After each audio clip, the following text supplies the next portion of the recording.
After my heart surgery, my daughter looked me in the eye and said coldly, "We can't take care of you. Go to a care home." I packed my bags quietly. A week later, when the doctor called her about who had paid the entire bill, her hands began to shake. If you want to know what happened next, subscribe to the channel and tell me in the comments where you're watching from. My name is Harold Benton. I am 74 years old, a retired machinist, and a widower. My wife passed away nearly a decade ago, and since then, my daughter Claire has been my only family apart from my grandson Ethan. I spent most of my life working double shifts, coming home with sore hands, but proud to give Claire the life I never had. When my heart gave out earlier this year, surgery was my only chance. It was a frightening time. I was weak, lying in a hospital bed, unsure if I would ever wake up again. Claire sat by my side the first few days, holding my hand, but I could see the stress written all over her face. She is 38 now, a nurse who works long shifts, and raising Ethan alone. She has more weight on her shoulders than anyone should have to carry. I had hoped that once I came home, the family would feel closer.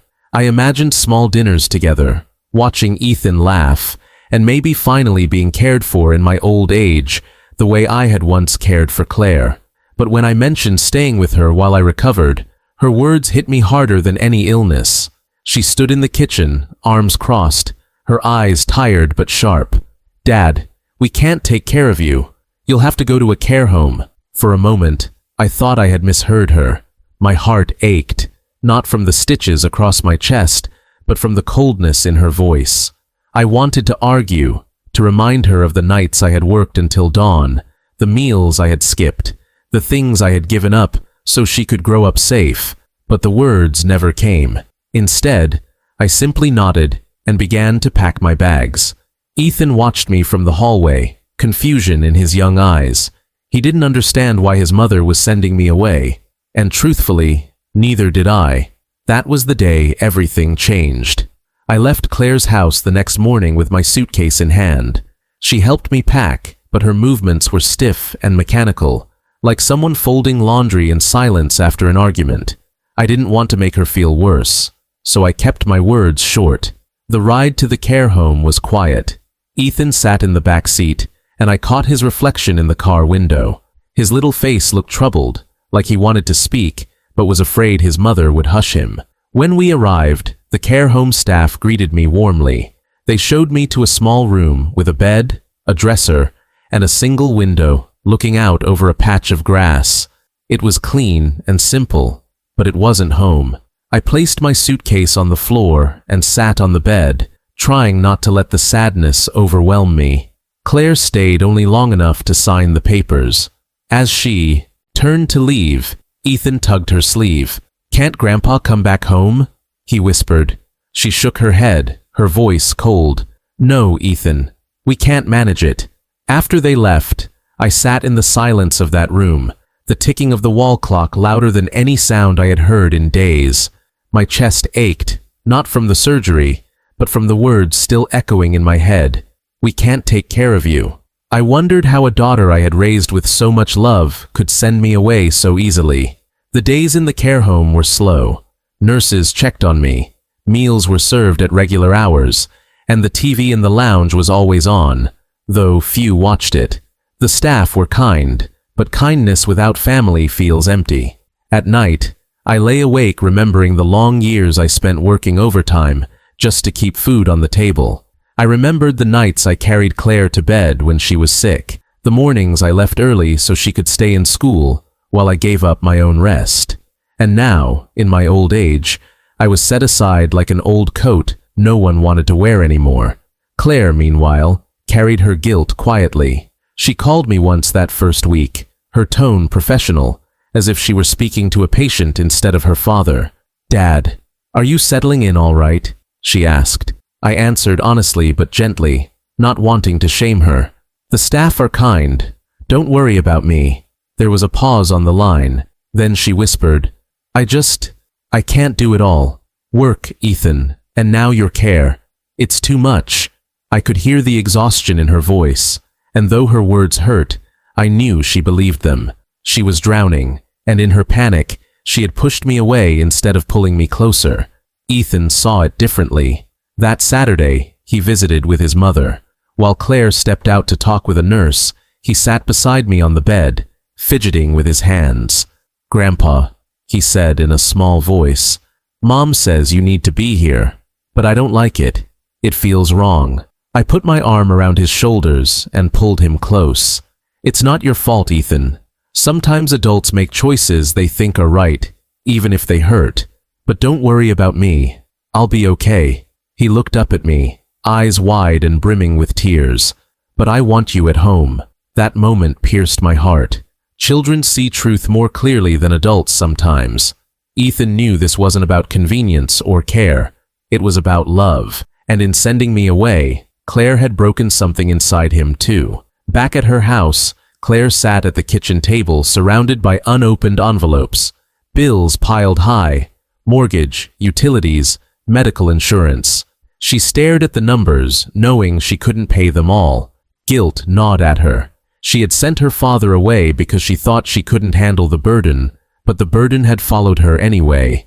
At night, she lay in bed replaying the look on my face when she told me to leave. She told herself it was for the best, but deep down, she knew she had hurt me in a way that couldn't be undone with words alone. The following week, she received a thick envelope from the hospital. When she opened it, her hands trembled at the sight of the balance due.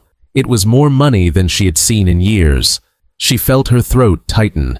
There was no way she could pay it, not with her salary, not with the debts already suffocating her. Panic set in. For the first time, she realized what her decision meant. She had not just sent me away physically. She had cut me off emotionally at the very moment when we both needed each other most. One evening, Ethan found her crying at the table, the bills spread out before her. He placed his small hand over hers and asked softly, "Would Grandpa let us lose the house?" Claire looked at him, tears streaming down her face, and shook her head. "No, Ethan, he wouldn't."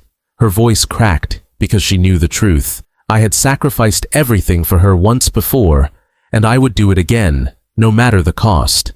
The conflict was no longer just about my place in the family. It was about the weight of sacrifice, the silence between father and daughter, and the question that neither of us dared to ask out loud. Had she already lost me, not to death, but to her own words? The day I moved into the care home, I promised myself one thing. I would not let bitterness take root in my heart. Claire's words had cut me deeply, but I reminded myself of the long years she had carried her own burdens.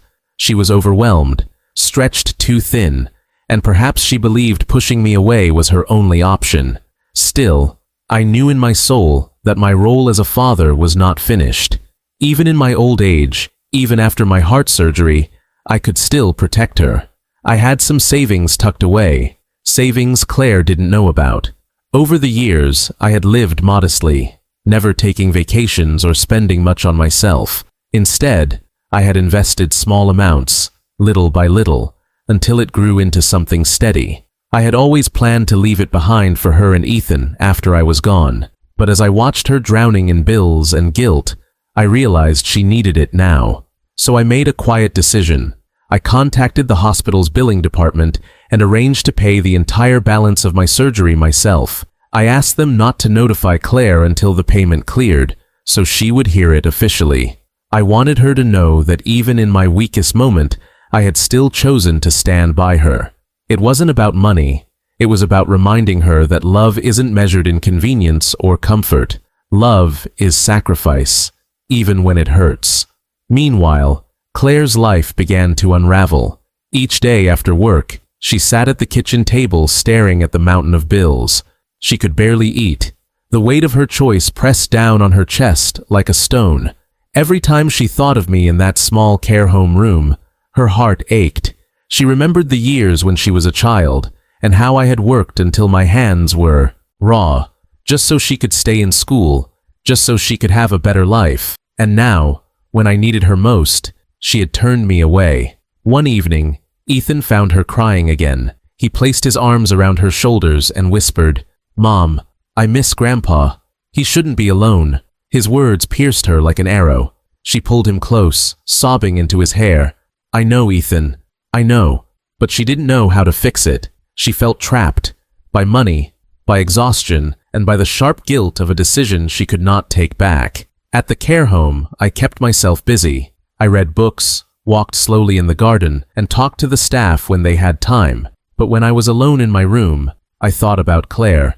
I imagined her sitting at that same kitchen table, the place where she had once done her homework as a little girl, while I worked late into the night. I pictured her head bent over her bills now, the weight of responsibility crushing her, and I knew then, without doubt, that I was doing the right thing. The hospital staff were surprised when I told them I would cover the cost in full. "Are you sure, Mr. Benton?" one of the women asked gently. "It's a significant amount." I nodded firmly. "I've been saving for years.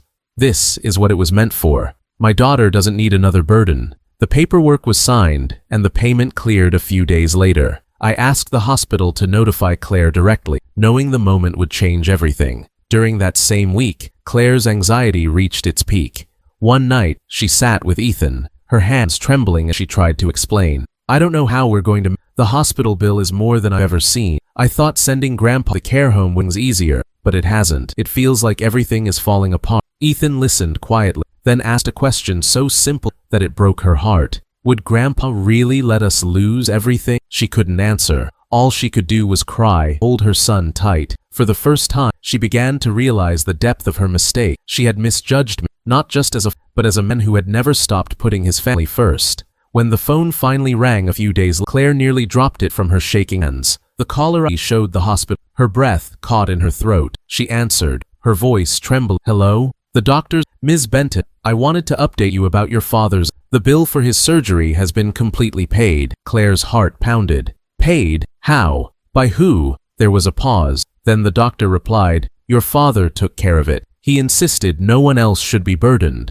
The words hit her like a hammer. She sat down hard in her chair, her hand covering her mouth as tears poured down her face. She had sent me away, believing I was a burden, and yet, even then, I had carried her load once more. That moment was the turning point. Claire realized she had not just misjudged me, she had misjudged what love really means.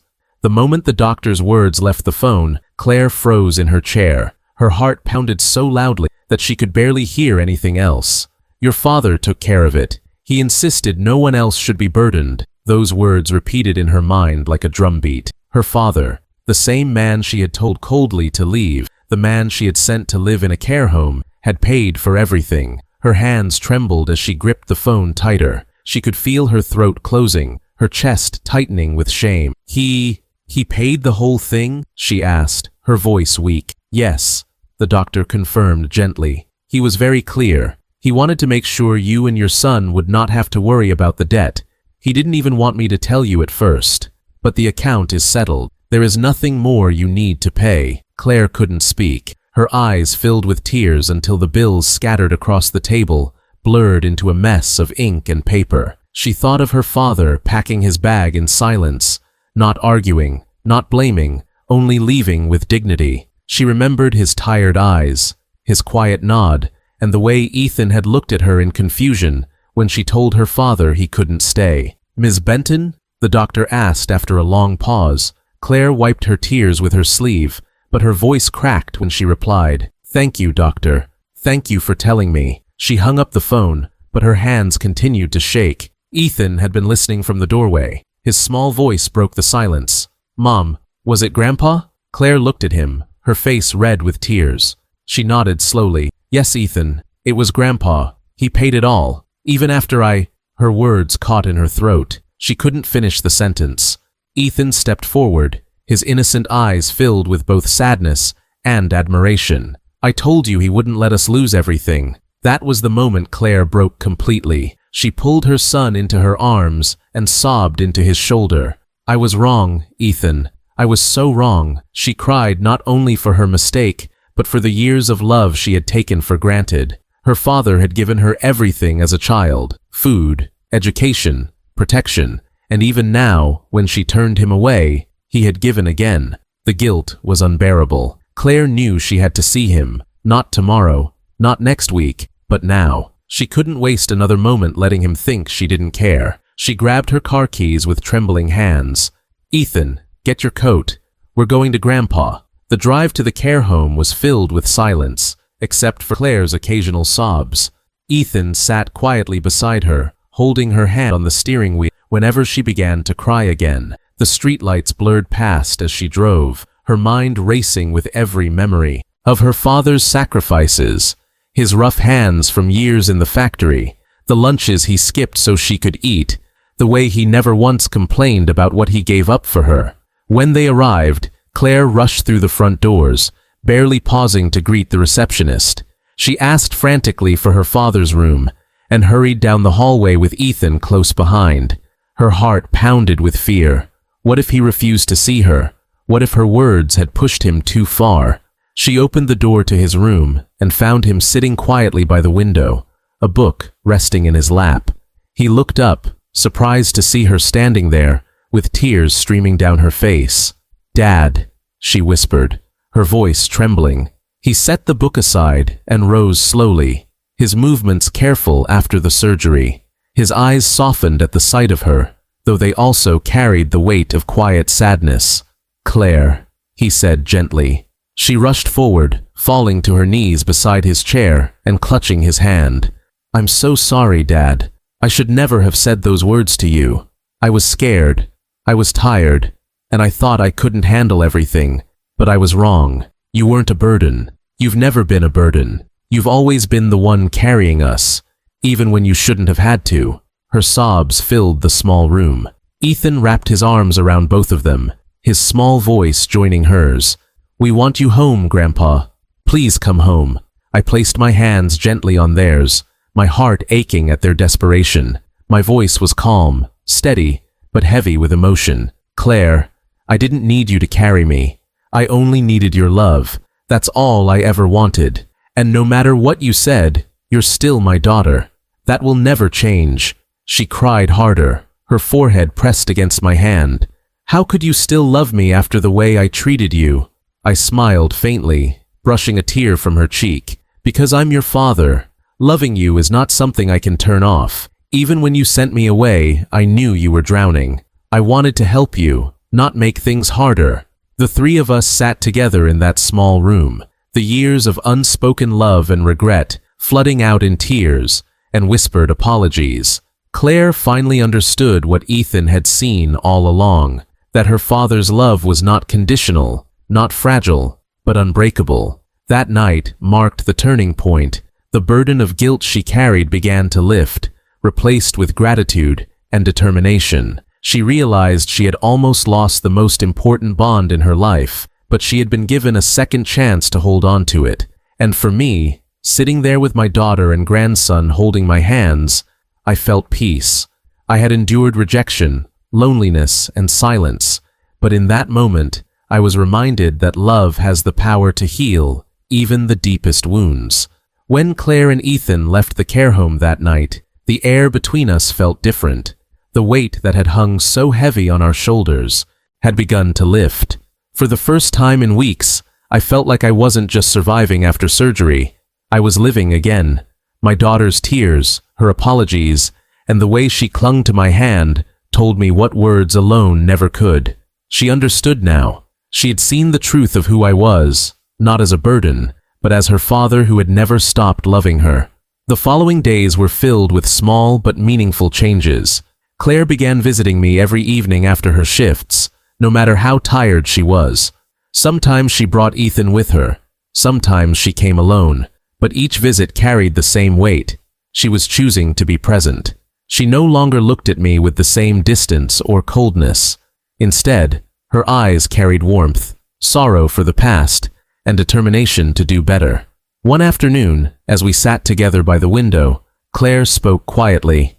"Dad, I don't want you here anymore. Not like this. I want you home with us." The words caught me off guard. I looked at her, unsure if I had heard correctly. She nodded firmly, her voice steady. "I was wrong to send you here. You don't belong in a place where strangers care for you while I stay at home. You belong with your family. You belong with me and Ethan." I studied her face, the way her jaw trembled as she spoke, and I saw how much courage it took for her to admit that. My heart swelled with pride. She was no longer the exhausted, closed-off daughter who had sent me away. She was the young girl I once knew, the one who used to fall asleep in my lap after long days, trusting me completely. When the paperwork was arranged and I finally returned to her house, the moment I stepped inside, I felt a wave of emotion wash over me. The walls carried memories, Margaret's laughter from years past, Claire's childhood drawings that once hung on the fridge, and now Ethan's toys scattered across the floor. It wasn't perfect, but it was home. Claire hugged me tightly in the doorway, and I felt her shoulders shaking. "Welcome home, Dad," she whispered. Life did not suddenly become easy. Claire still had long shifts, bills still piled up, and my recovery was slow. But what changed was the bond between us. She no longer saw me as another weight to carry. She began to see me as a source of strength, even in my old age. And I, in turn, saw her not as the daughter who had failed me, but as a woman who had found her way back to love. Ethan was the happiest of all. Every evening after school, he rushed into the living room to tell me about his day. He asked me to help with homework, to listen to his stories, and sometimes just to sit with him as he played. The care home had walls and nurses, but it never had this warmth of family, this laughter, this life. One evening, as Claire and I sat at the table after Ethan had gone to bed, she reached across and took my hand. Her voice was quiet, but full of meaning. "Dad, I'll never forget what you did for me. Paying that bill. You saved me, not just financially, but here." She touched her chest. "You reminded me what love looks like." I smiled, squeezing her hand gently. "It wasn't about the bill, Claire. It was about you. A father never stops protecting his child, no matter how old she gets. That's what your mother and I always believed." Her eyes filled with tears, but this time they weren't heavy with guilt. They were shining with gratitude. Looking back, I realized the lesson wasn't just for Claire. It was for me, too. Love isn't about grand gestures or perfect timing. It's about showing up, even when it's hard. It's about forgiving mistakes and remembering that family isn't defined by convenience, but by commitment. My daughter had stumbled, yes, but she had found her way back, and in that journey, we both learned something about the resilience of love. The experience taught me that age does not make us useless. Illness does not erase the value of a life lived. Even when our bodies grow weak, our hearts and sacrifices remain powerful. Sometimes it takes a moment of loss, or the fear of it, for the truth to shine through. As I sat there with Claire and Ethan, the house quiet except for the hum of the refrigerator, I felt something I hadn't felt in a long peace. Not the peace of silence, but the peace of knowing that I was where I belonged. My family had been tested, but in the end, love had won. If this story touched your heart, make sure to subscribe to the channel and tell me in the comments where in the world you're watching from.